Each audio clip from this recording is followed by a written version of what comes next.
that I wrestled him, and I'm glad I finally did. Really good. Yeah, absolutely. At a stage like that. So another question I got to ask you: how pissed off were you that you finally dye your hair black and Vince McMahon breaks you and Honky Tonk Man up? Yeah, he wanted Honky to be a commentator, and he said, "I'm going to lay you up, and I'm going to send you to Japan." If he hadn't have done that, I would have really been pissed. But yeah, I was upset because I worked really hard on the gimmick, and I got jackets that looked like his, and going out there with the Elvis gyrations, and I thought we were really starting to get over. I know the people hated us. But here's what happened, it's just all politics. He hired the Road Warriors. He wanted them. He finally got them. He didn't really have a place for us anymore unless we wanted to be underneath. And so what he did ended up being good. I came back with a blonde hair, kind of a half-assed baby face, and it all worked. And then later on, I left and went to Independence, and that was really good for me. But it all worked, and me and Honky could have wrestled each other, but Honky he just couldn't stand being in the booth with Vince, so he quit. Seems to be an epidemic. Randy Savage left after he was in the booth and went over to WCW. He's hard to be right. He's hard to rub elbows to. I mean, Vince is a very, very hard guy to. Well, he's hard. He's not hard. He wasn't hard for me to work for because I didn't have to be next to him in a booth. So I had a lot of good years with the man, and a lot of good years with his dad, who was a gem. Okay.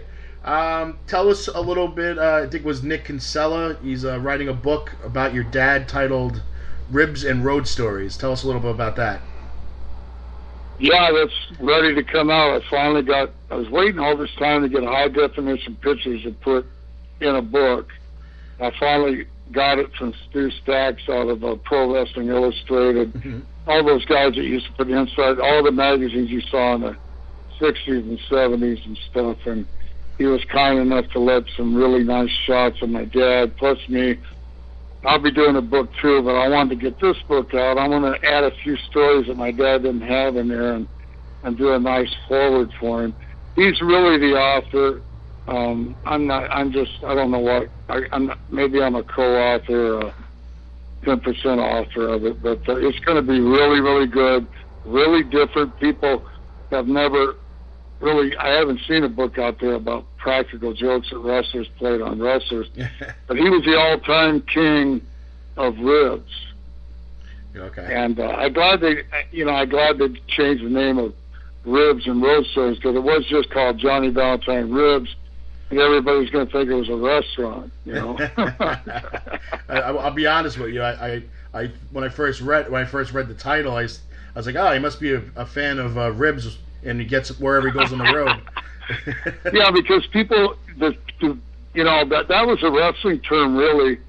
Like kayfabe was. Everybody knows about kayfabe now, but ribs, that's when they played jokes on each other. And I really never heard about ribbing somebody until I got into the business. And so a lot of the fans probably don't know what a rib is, but it's a joke. It's a joke, basically. Okay, well, I'm sure now people will be a little clear. I think they'll be, when they open it up and they find out it's not about food, so they'll get the point soon. Yeah, there's some great stories in there. Really make you laugh. Now, tell us a little bit about your relationship with Superfly Jimmy Snuka and your opinion on everything that's going on now legally with him. Well, I first came into New York in '79, and so I would go back and forth. Vince's father had you stay a year, come back a year later, and so I'd go back to the Mid-Atlantic, then I'd come back. So one of those times that I was going back and forth, I was having to be in the Mid-Atlantic when this happened at the George Washington in Allentown, and where she hit her head. And I heard she passed away 3 days later or something, so it was really strange. So I got back and I heard about it, but I never really formed an opinion because he was never charged and looked like there's an accident, and I always thought it was an accident, but, you know, I heard rumors maybe a year, 2 years ago that they were trying to bring it back up. They had a new prosecutor, and I don't know who was, you know, I don't know if the family was trying to bring it back up. I think maybe just the state of Pennsylvania was. Mm-hmm. In my opinion, I really feel bad for Jimmy. God, I don't think he's guilty, and he's in really kind of bad shape anyway, health-wise. It's really a horrible situation. He's always been a great guy to me. So that's all I can say. And there's no proof on this thing. So right. I think it charged with murder. Wow, it's just hard to take. Yeah, I mean, yeah, absolutely. I mean, it's and 34 years, almost 34 years later, it's just like, what new evidence can you possibly find? And any evidence that you had isn't even relevant at this point. I mean, there was no DNA testing 34 years ago. Well, I don't think he's going to be charged with this. It's just terrible because the stress he's going through already, and I know he's got his health problem, and I don't know how that's going, but you know, it's just, they're really nice people, and his wife is a nice person, and I've stood beside him a lot in the last several years doing autographs and stuff, and it's just terrible. Jimmy's not a violent man like that. Okay. But you know, it's got to be proven wrong. You know. Okay. My next. All the luck in the world on that. You know. Yeah, definitely. My next question for you is, as a former Intercontinental Champion, do you feel that belt still has the prestige that it once did?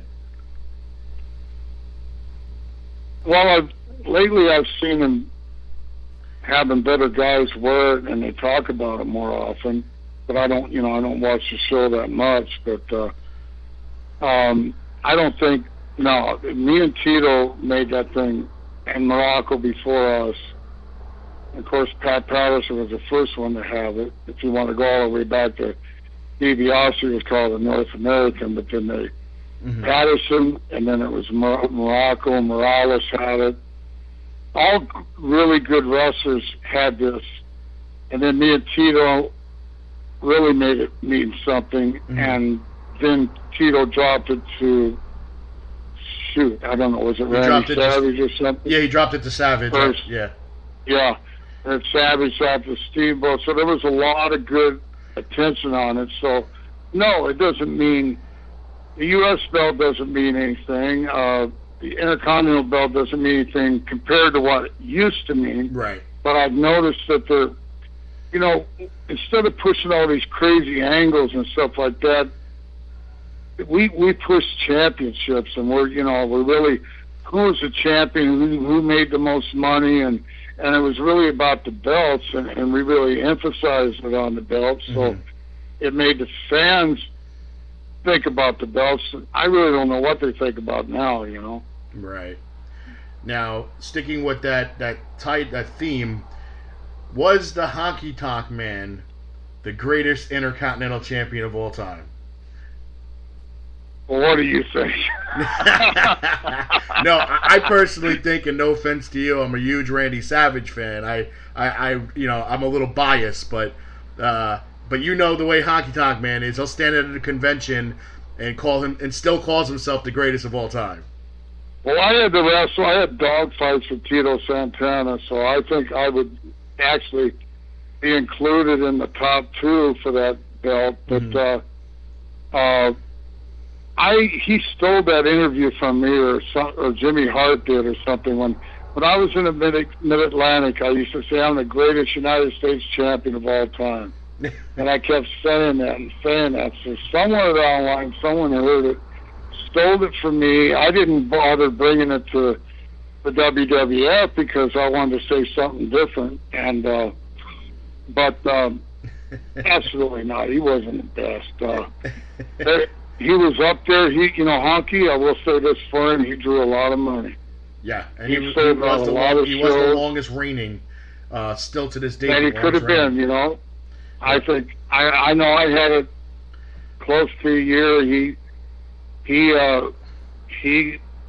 stuck up for himself, because I was there the night he was on the phone to you know who, and he kept saying, you know, I'm keeping this belt, and he kept the belt, and he changed a lot of things that were happening at that time, but you know, he stuck up for himself. And I'll tell you what, the guy, he ain't no tough guy, and he ain't no he ain't no hardcore wrestler. He's not, you know, he can't put your lights out. Maybe some people, but he definitely couldn't beat me up. Anyway, that being said, he has guts in his brains. Okay? He sticks up for himself. Okay. We get back to WWE these days, and you said you don't watch it that much, but you do watch it every now and then. Now, what's your opinion on the current state of WWE television? Well, there's enough of it, and you know, if I really can't sit and watch the whole program. I could DVR it and watch it through, but you know, I every time WrestleMania comes around, I get into it and watch it, and a lot of times I'm invited to go back and see it. So that's still the granddaddy of them all. But you know, it just lacks. To me, it lacks. What word am I? I mean, it's just. It lacks dog fights. It lacks intensity. That's the word, intensity. I don't see that. I don't see the intensity. I saw a great match the other night on Universal HD. They played a reruns and it was old school match. It was a big show, and I can't remember some skinny guy who was wrestling, but it was really an old school match. So, you know, me saying they don't do old school anymore is wrong, because I've seen some good stuff. Mm-hmm. I just don't watch it enough to really give you a solid opinion. I know the belts don't mean a lot, because, you know, who's the world champion right now? That's Seth Rollins? Seth Rollins, yeah, he's the United States champion. Okay, so I do know who it is. so, but I mean, it's not like the old days, but I mean, how many years did Hulk Hogan wear the belt? 10 years, and lost it in between a few times. So I think maybe they switched the belts around too much. Right. Cena had the belt a long time, and Randy Orton, and those guys are all great workers. So the state of wrestling right now is, I think there's too much on TV, too much giveaway. Gotcha. I agree with that. They show too much good stuff with the free television, and they don't have enough left for the pay-per-views. But I think they have, you know, that keeps the ratings up, and they're making money off television, maybe more now than ever than they did off the house shows. So it's a whole different thing nowadays, you know. Right. Okay. Now, getting back to your career, what do you feel, in your opinion, was like the crowning achievement in your career? When I quit WWF in 1992. Okay. When I said, Vince, I'm quitting. Okay. Not what I expected, but okay. other than that, when he brought me back and put me in the Hall of Fame. Okay. But the reason I quit, and I'm really, I could have stayed and worked. You know, I knew it was the end for me. I've been there, God, how long? 16 years. WrestleMania 1's another big one, and WrestleMania 2 and 3, those were just big things in my career, and the Hall of Fame. Okay. And when I told Vince I wanted to leave, because it was a good thing to do, and I went off and had a great time doing independence and going to Europe and Japan and everything. Okay. All right. I'm going to put you in what we call the rapid fire round. We ask you, no. We ask you 5 questions, and the first thing that pops into your mind. Number 1, your toughest opponent. Andre